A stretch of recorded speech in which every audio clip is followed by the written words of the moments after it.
Wow, exam ni Carla sa midterm pasado na. Papa Joms sobrang napabilib kay Carla, yan malalaman natin yan mamaya.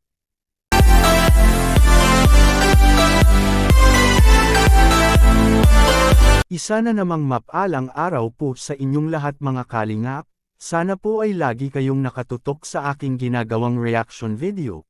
At kung nagustuhan nyo naman po ay sana wag nating kalimutang mag-like at subscribe sa maliit na channel na ito. At siyempre wag din nating kalimutang mag-subscribe ng ama ng Kalingap na si Val Santos Matubang at sa kanyang anak na si Kalingap Rab pati na rin kay Ate Edna Vlog. Maraming salamat po.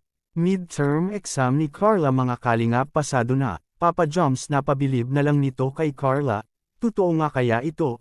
Pero bago natin ito ipagpatuloy, kumustahin muna natin ngayon si Carla sa kanyang social media mga Kalingap.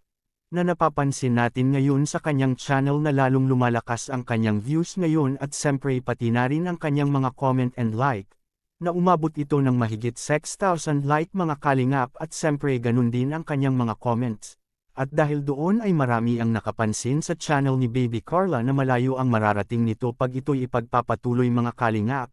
At bakit ko naman iyon nasabi na malayo nga ang mararating sa kanyang channel? Dahil po sa kanyang subscribers ngayon mga Kalingap na mapapansin natin na tumataas na ito ngayong buwan, at sigurado bago matapos ang taon ngayon ay tiyak na makakamit na ni Baby Carla mga Kalingap ang 100,000 subscribers mga Kalingap, at makakatanggap na ito ng silver bottom galing kay YouTube. Grabe naman ito, sobrang kakainggit naman itong si Carla mga Kalingap, sa ilang buwan lang ay makakuha na ito ng biyaya kay YouTube. Samantala balikan natin kung pasado nga ba ang kanyang exam sa kanyang midterm na kakatapos lang nila last week. Well for me ay yes na yes po yun mga Kalingap na pasado na ang kanyang exam at walang dapat na mangamba pa. Sapagkat alam naman natin na kuhang-kuha iyon kay Carla ang lahat ng katanungan sa kanilang exam. Kaya doon ay sobrang napabilib na lang si Papa Joms nito kay Carla mga Kalingap. Sa kanyang husay at galing na kahit hindi ito masyado na paghahandaan lalo't kakagaling lang nila sa Baguio, pero kahit ganoon ay kuhang-kuha pera niya ito mga Kalingap.